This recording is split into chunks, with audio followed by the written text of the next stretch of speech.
Olá, bem-vindo à nossa quinta aula nessa série de aulas sobre a política eclesiástica reformada e especialmente sobre o regimento das igrejas reformadas do Brasil.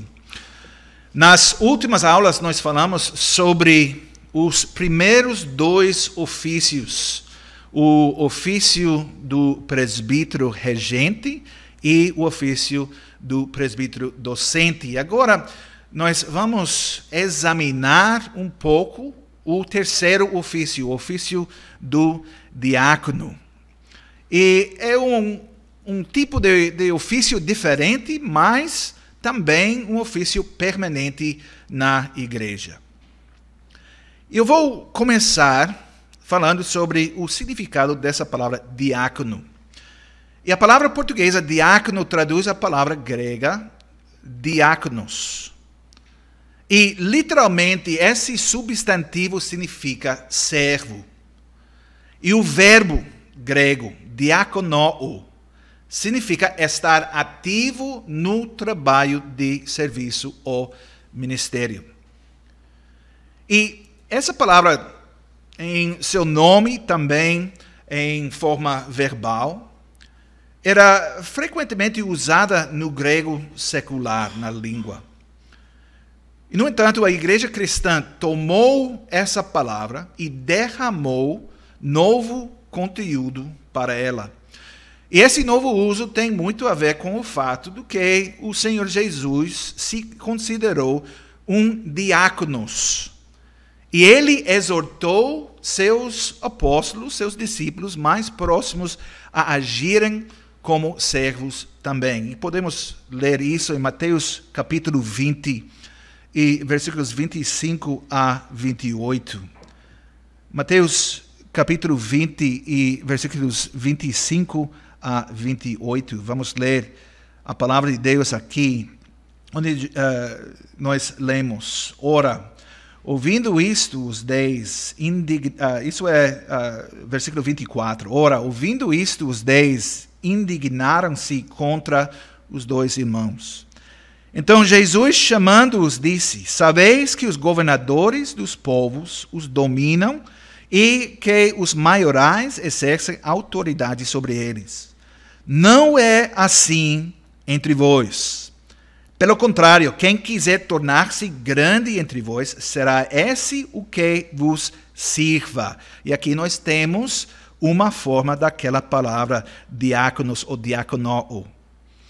E quem quiser ser o primeiro entre vós, será vosso servo, vosso diáconos. Tal como o Filho do Homem, que não veio para ser servido, de novo, essa palavra, mas para servir e dar a sua vida em resgate por muitos. Então, com essa base, nós vemos que ser ativo na igreja cristã é uma questão de serviço. Isso se aplica geralmente a todos os membros da igreja. Se o nosso Senhor agiu como um servo, e se ele diz aos seus discípulos para agir como servos também, então o mesmo deve se aplicar a todos os outros membros da igreja. Nenhum deles deve pensar em si mesmo como senhores e mestres, como Jesus disse. Isso também se espalha nas atividades da igreja. No Novo Testamento é feita referência a muitos ministérios e formas de serviço: o ministério dos apóstolos, o ministério para os gentios, o ministério do Espírito, o ministério da misericórdia, o ministério da reconciliação, esses usos da frase, da palavra ministério. E a igreja deve ser povoada de servos e sua tarefa nesse mundo é servir. E agora, é com essa realidade em mente que o Senhor Jesus Cristo, através do Espírito Santo, também chama à existência um novo ofício especial, chamado o ofício do diácono. E embora todos os membros da igreja devam ser servos e servir, isso se aplica num sentido especial e mais definido a um certo grupo dos membros da igreja. Então vamos pensar sobre o início deste ofício. E quando alguém procura pelo início desse ofício, o ofício do diácono na Bíblia, geralmente se volta para Atos capítulo 6. E a situação histórica naquele momento pode ser familiar para você. Depois do Pentecostes, a igreja estava crescendo em Jerusalém rapidamente em número e, como tal, experimentava dores do crescimento, nós podemos dizer. No devido tempo, começaram a aparecer reclamações na congregação, especialmente de um certo segmento da igreja, os judeus que falaram a língua grega. Mas qual foi a natureza da sua queixa? Tem a ver com a distribuição diária de alimentos. Nós lemos em Atos capítulo 6 e versículo 1. Aparentemente, o que estava acontecendo? Suas viúvas estavam sendo negligenciadas. A partir disso, podemos concluir que financeiramente as coisas não estavam indo bem para todos na igreja. E anteriormente, em Atos capítulo 2, nós lemos sobre os crentes vendendo suas posses, reunindo seus recursos e assim disponibilizando alimentos para todos. Mas agora parece que esse sistema de distribuição estava tendo seus problemas. Então, a pergunta foi: o que podemos fazer sobre isso? Os apóstolos analisaram a situação e rapidamente chegaram à conclusão de que estavam diante de um problema de recursos humanos. Havia apenas 12 deles, 12 apóstolos, e se envolvessem no negócio de distribuição, teriam que abandonar o seu trabalho central, o ministério da palavra de Deus. Lemos isso em Atos 6 e versículo 2. Em vez disso, o que eles propuseram foi que a congregação escolhesse 7 homens conhecidos por serem cheios do Espírito e da sabedoria. Versículo 3. E esses 7 homens, uma vez escolhidos, assumiriam o trabalho de distribuição de alimentos em particular e os cuidados dos necessitados em geral. E 7 homens foram escolhidos, incluindo Estevão e Filipe. Nós sabemos esses nomes e as histórias deles. E uma vez apresentados, orados e recebendo a imposição das mãos, esses homens começaram a trabalhar. E o problema parece ter sido resolvido. E agora, há vários pontos a serem observados sobre esses homens. A primeira é que todos esses homens tinham nomes que soavam gregos, nomes gregos. E esses homens eram, portanto, provavelmente judeus que falaram a língua grega. E a igreja, assim, apelou aos judeus gregos para que lidassem com o seu problema das viúvas gregas. E a segunda coisa a notar é que um desses diáconos logo se tornou o primeiro mártir cristão. Estevão, um homem cheio de fé e do Espírito Santo, como nós lemos em versículo 5 de capítulo 6 do livro de Atos. Ele foi o primeiro crente a perder a sua vida no serviço do Senhor Jesus. E a terceira coisa que podemos anotar é que alguns desses diáconos foram usados mais tarde pelo Senhor de uma maneira especial e por um tempo só. E a esse respeito, Filipe pode ter sido diácono, mas também ele pregou e operou milagres. Nós lemos em Atos capítulo 8. E mais tarde ele foi fundamental na conversão do eunuco etíope, em Atos capítulo 8. E, embora a suposição comum na igreja cristã tenha sido que esses 7 homens foram os primeiros diáconos, um certo grau de cuidado precisa ser tomado aqui. É um fato de que nenhum desses 7 homens está em qualquer lugar da Bíblia especificamente chamado de diácono. Além disso, o fato de que um dos 7, Filipe, prega e opera milagres, leva a algumas questões sobre o papel exato e a posição desses homens na igreja no Novo Testamento.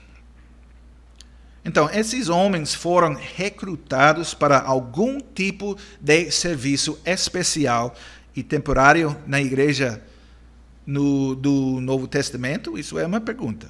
Não parece que foi realmente um ofício temporário. Embora seja verdade que eles não são chamados de diáconos como tais, também é verdade que eles são escolhidos para fazer o trabalho da diaconia ou servir os pobres, os necessitados. Em certo sentido, o trabalho deles os define. O trabalho deles foi o trabalho do diácono. Mas, para entender o ofício do diácono, nós precisamos voltar ao Antigo Testamento.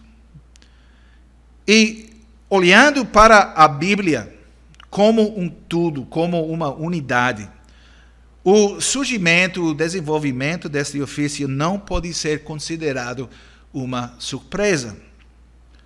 O tipo de atenção prestada aos pobres, aos necessitados do Novo Testamento encontra suas bases e antecedentes no Antigo Testamento. Então, a tarefa do diaconato tem as suas raízes no Antigo Testamento. E no Antigo Testamento existiam diferentes tipos dos pobres.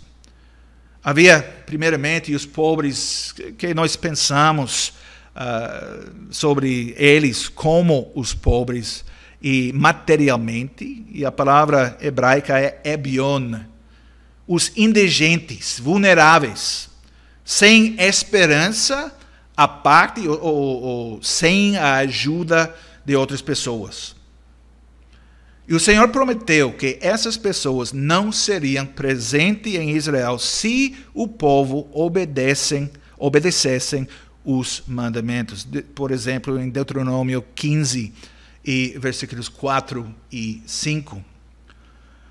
E em segundo lugar, havia pessoas sem poder na sociedade. E a palavra hebraica aqui é dal. E essas pessoas foram pessoas que experimentaram uma redução drástica ou uma perdida de prosperidade e status. E temos um exemplo disso em Êxodo capítulo 23 e versículo 3. Eles são o oposto dos ricos. E essas pessoas foram permitidas a oferecer sacrifícios mais baratos no tabernáculo, no templo. E este grupo incluiu pessoas enfermadas, fisicamente e psicologicamente. E nós lemos exemplos desse grupo em Salmo 82, versículo 3, e Isaías capítulo 10 e versículo 2. Em terceiro lugar, falando sobre os necessitados, havia os afligidos e oprimidos, muitas vezes intimidados e explorados pelos ricos. E lemos sobre eles em Provérbios 31 e versículo 9, Isaías capítulo 3 e versículo 14. E os incluídos nesse grupo são os piedosos maltratados pelos ímpios, como nós lemos em Salmo 10, versículo 2, Isaías 14, versículo 32, e Jó, capítulo 24, e versículo 4. Essas 3 palavras podem ser usadas para descrever as mesmas pessoas, como sinônimos, mas com nuances diferentes.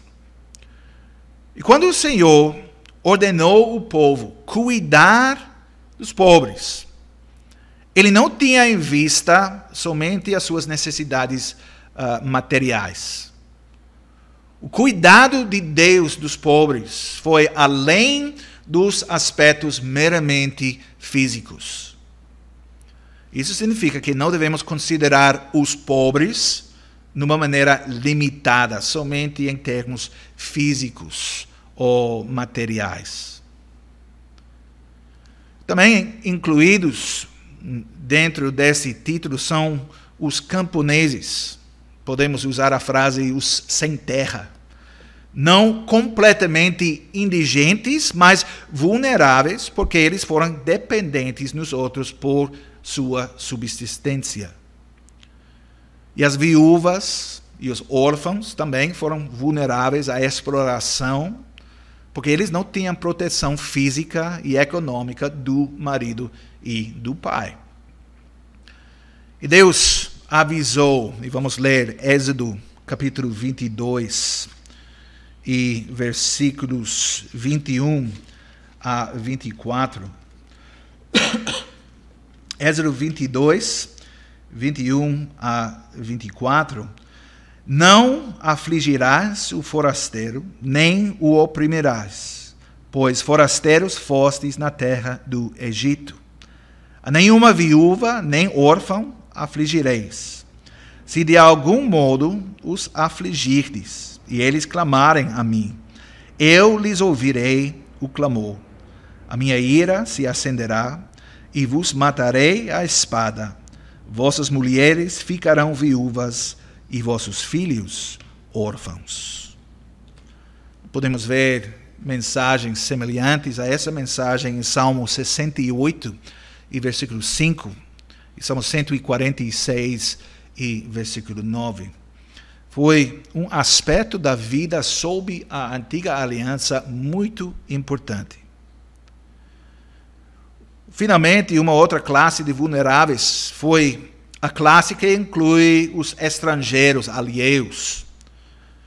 E eles foram como imigrantes ou refugiados, não israelitas, não necessariamente adoradores do Senhor, mas o Senhor era gracioso ao estrangeiro.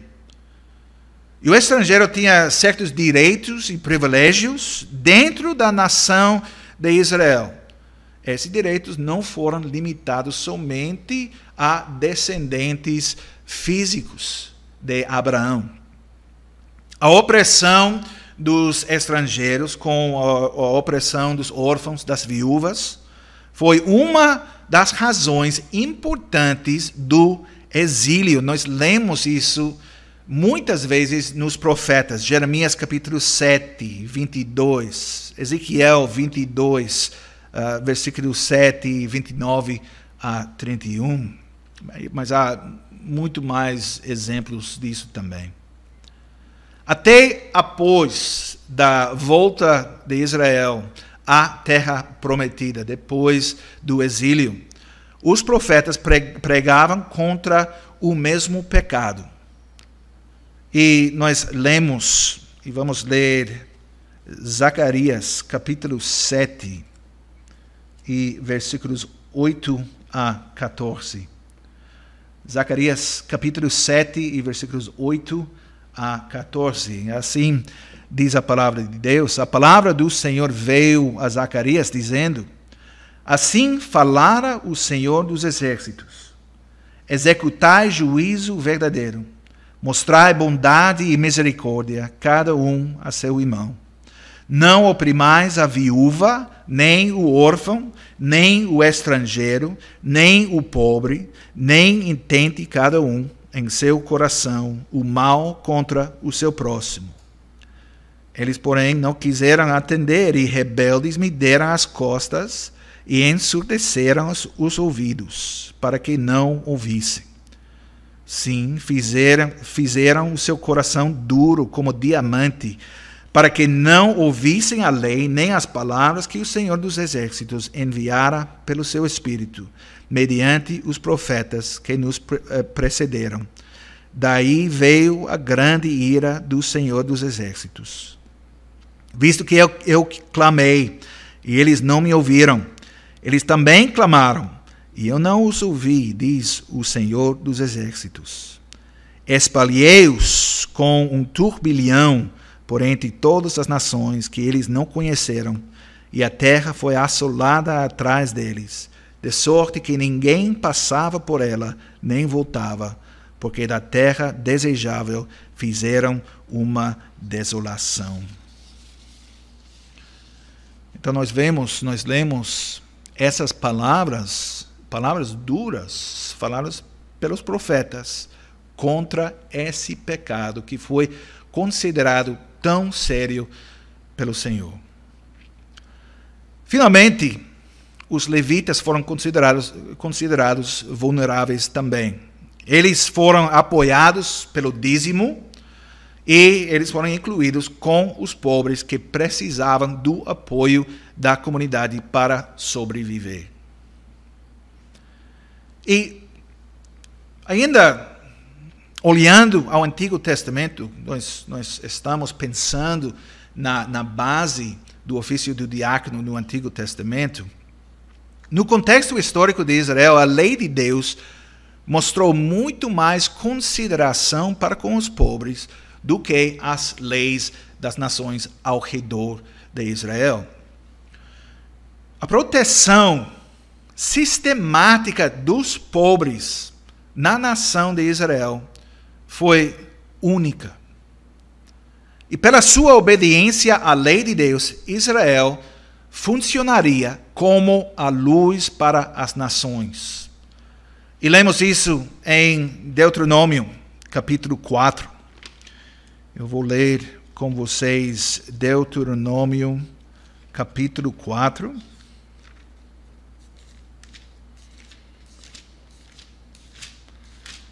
E versículos 6 a 8. Guardai-os, pois, e cumpri-os, porque isto será a vossa sabedoria e o vosso entendimento perante os olhos dos povos, que, ouvindo todos esses estatutos, dirão: certamente este grande povo é gente sábia e inteligente. Pois que grande nação há que tenha deuses tão chegados a si como o Senhor, nosso Deus, todas as vezes que o invocamos.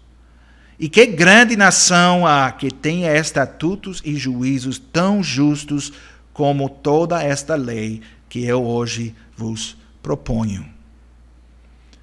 Então, nós vemos aqui, já no Antigo Testamento, o propósito missionário da lei, da obediência à lei.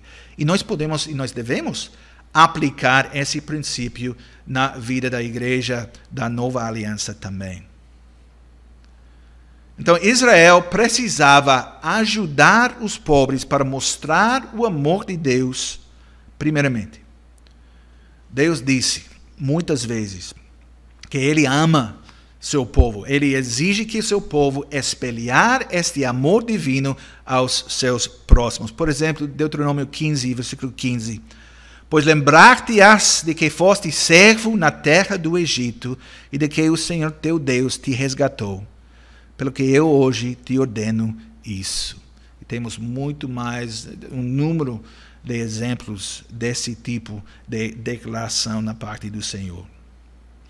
A libertação de opressão e aflição, da escravidão em Egito, ou de pobreza, não foi, na parte de Deus, um fim em si mesmo, e também esse princípio permanece muito importante para nós, para aplicar hoje em dia. Pessoas não foram libertadas para que elas pudessem alegrar e nada mais. Não. O propósito da libertação foi libertar o povo para que eles pudessem servir Deus conforme a vontade de Deus. E nós vemos isso, por exemplo, em Êxodo capítulo 4, e versículos 22 e 23, onde nós lemos: dirás a Faraó, assim diz o Senhor, Israel é o meu filho, o meu primogênito. Digo-te, pois, deixa ir meu filho para que me sirva. Mas se recusares deixá-lo ir, eis que eu matarei teu filho, teu primogênito. As palavras importantes, centrais aqui, são para que me sirva. Isso é o propósito da libertação. Então, quando nós pensamos no trabalho, na tarefa, na responsabilidade dos diáconos, nós precisamos lembrar isso também. O serviço de Deus, a razão, no fundo da libertação de Israel, é realizado por obediência aos mandamentos de Deus, por imitação de Deus. O Senhor, ele se descreve como o Deus, o Senhor gracioso, longânimo, misericordioso. Nosso propósito é espelhar esses atributos de Deus, e nós fazemos isso primeiramente no nosso cuidado dos necessitados. Não queremos cair no erro do evangelho social ou da teologia da libertação, mas ao mesmo tempo devemos não cair no erro oposto e negligenciar as nossas responsabilidades nesta vida, enquanto nós pensamos só na vida que vem. Só pensamos na vida eterna, nos céus, e nós negligenciamos a vida aqui na terra. Devemos não fazer isso enquanto nós estamos tentando evitar o erro contrário. E nós vamos ler Tiago, capítulo 1. Tiago, capítulo 1, 22 a 27, onde nós lemos: tornai-vos, pois, praticantes da palavra e não somente ouvintes, enganando-vos a vós mesmos. Porque se alguém é ouvinte da palavra e não praticante, assemelha-se ao homem que contempla num espelho o seu rosto natural. Pois assim mesmo se contempla e se retira, e para logo se esquece de como era a sua aparência. Mas aquele que considera atentamente na lei perfeita, lei da liberdade, e nela persevera, não sendo ouvinte negligente, mas operoso praticante, esse será bem-aventurado no que realizar. Se alguém supõe ser religioso, deixando de refrear a língua, antes enganando o próprio coração, a sua religião é vã. A religião pura e sem mácula para com o nosso Deus e Pai é esta: visitar os órfãos e as viúvas nas suas tribulações e a si mesmo guardar-se incontaminado do mundo. Então nós vemos aqui dois lados importantes da vida cristã, de religião aceitável a Deus, a religião pura e sem mácula. Temos os dois aspectos.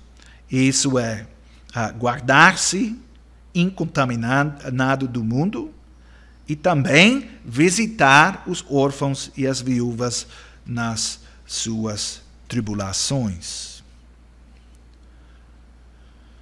Agora vamos pensar ainda com nossa base no Antigo Testamento, como ajudar os pobres. O que a Bíblia diz sobre isso?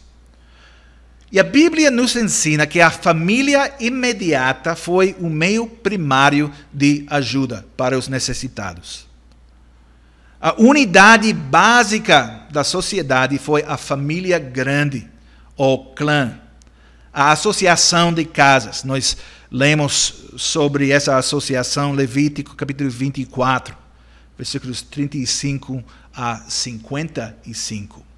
Levítico 24, 35 a 55. E na sociedade em geral, os direitos dos pobres deveriam ser mantidos e caridade deveria ser mostrada aos pobres. Deuteronômio 15, e versículos 7 a 11. E nesse processo, dignidade dos pobres deveria ser preservada. E temos exemplos disso, de novo, em Deuteronômio 16, versículos 9 a 15. E Deuteronômio 24, versículos 10 a 13 e versículo 17. Então, a dignidade dos pobres foi importante e também a unidade do povo da aliança e a manutenção desta unidade foi central. Os necessitados não ficavam fora olhando enquanto os ricos celebraram. Não. Eles deveriam ter sido incluídos na vida da comunidade como iguais. E nós temos uma passagem muito importante sobre isso em Deuteronômio capítulo 16. Deuteronômio 16, e versículos 9 a 15. Deuteronômio 16, 9 a 15, nós lemos a palavra de Deus aqui. 7 semanas contarás. Quando a foice começar na seara, entrarás a contar as 7 semanas. E celebrarás a festa das semanas ao Senhor teu Deus, com ofertas voluntárias da tua mão, segundo o Senhor teu Deus te houver abençoado. Alegrar-te-ás perante o Senhor teu Deus, tu e o teu filho e a tua filha, e o teu servo e a tua serva, e o levita que está dentro da tua cidade, e o estrangeiro, e o órfão, e a viúva que estão no meio de ti, no lugar que o Senhor teu Deus escolher para ali fazer habitar o seu nome. Lembrar-te-ás de que foste servo no Egito, e guardarás estes estatutos e os cumprirás. A festa dos tabernáculos, celebrá-la-ás por 7 dias, quando houveres recolhido da tua era e do teu lagar. Alegrar-te-ás na tua festa, tu e o teu filho, a tua filha, e o teu servo e a tua serva, e o levita, e o estrangeiro, e o órfão, e a viúva que estão dentro das tuas cidades. 7 dias celebrarás a festa ao Senhor teu Deus, no lugar que o Senhor escolheu, porque o Senhor teu Deus há de abençoar-te em toda a tua colheita e em toda a obra das tuas mãos, pelo que de todo te alegrarás.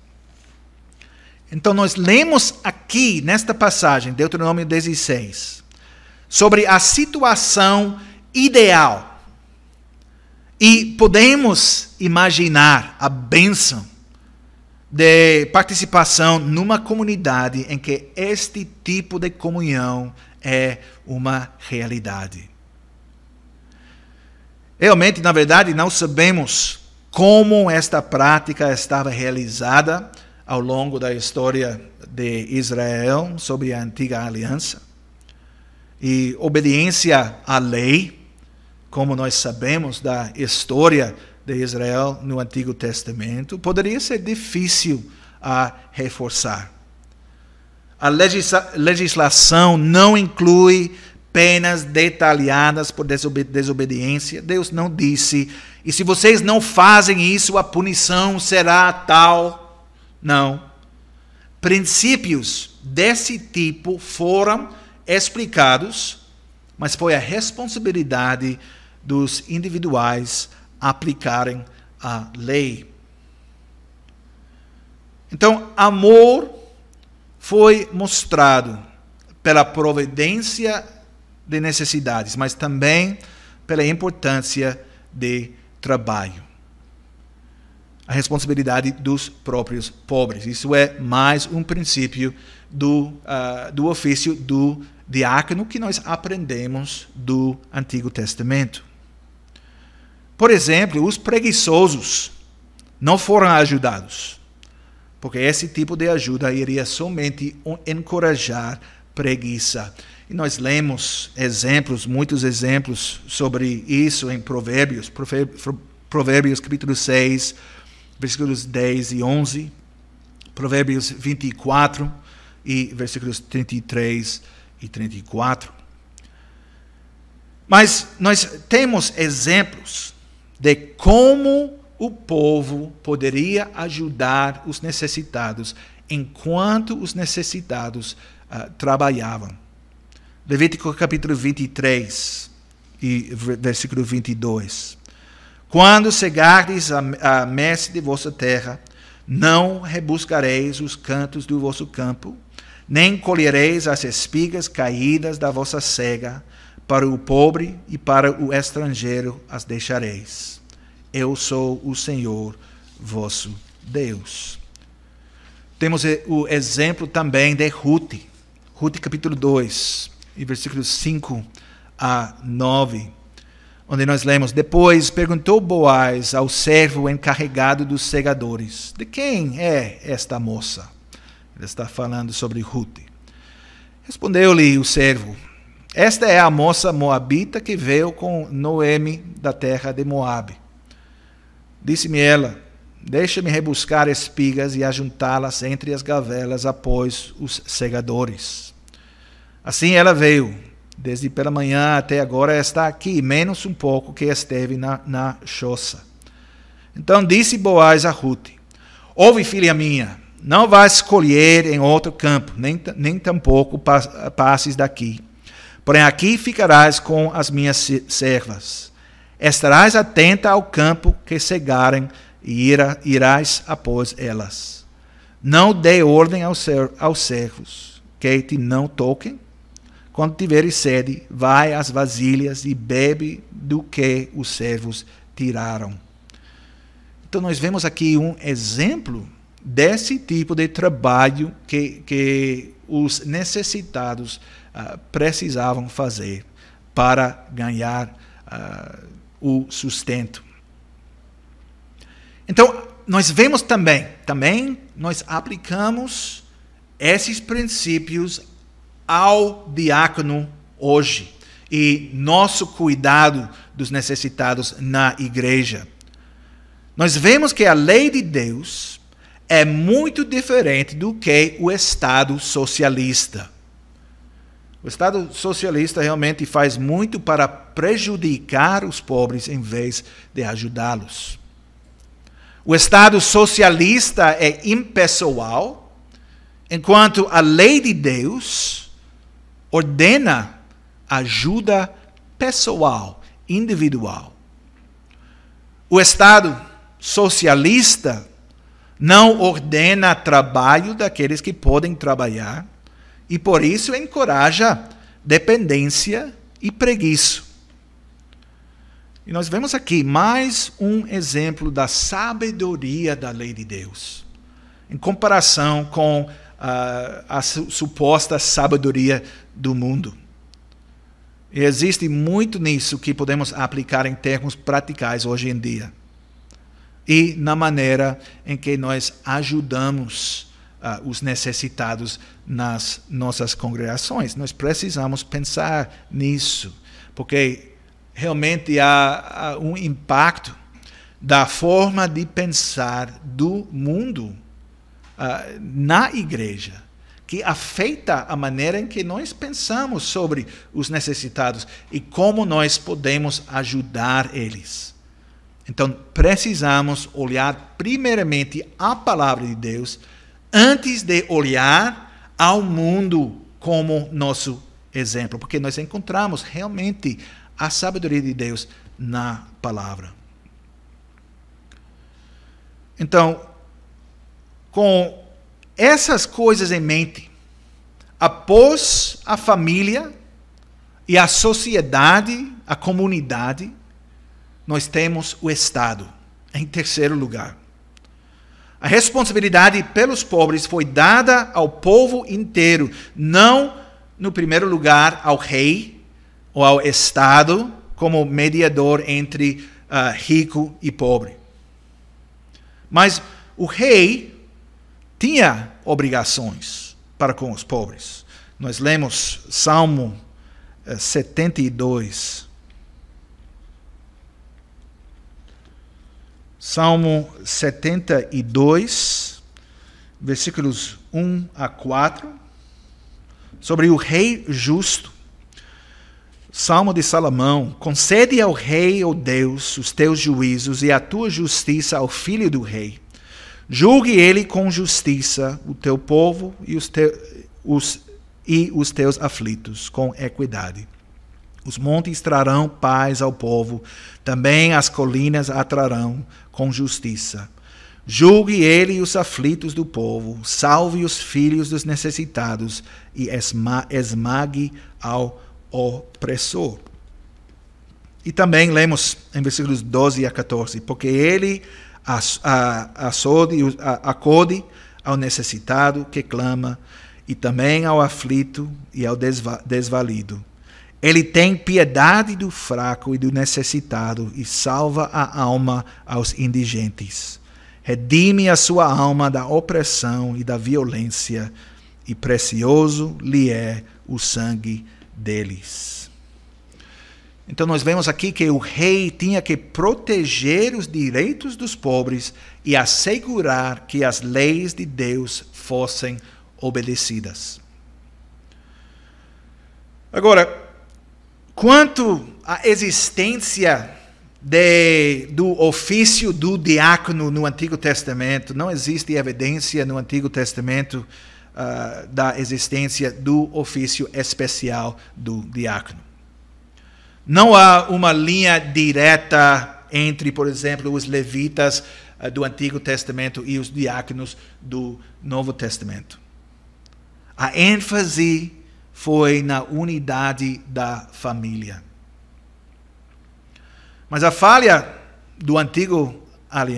da antiga aliança no cuidado dos pobres é óbvia. E isso foi uma das razões porque a nova aliança foi necessária, como nós lemos em Hebreus capítulo 8 e versículos 7 a 9.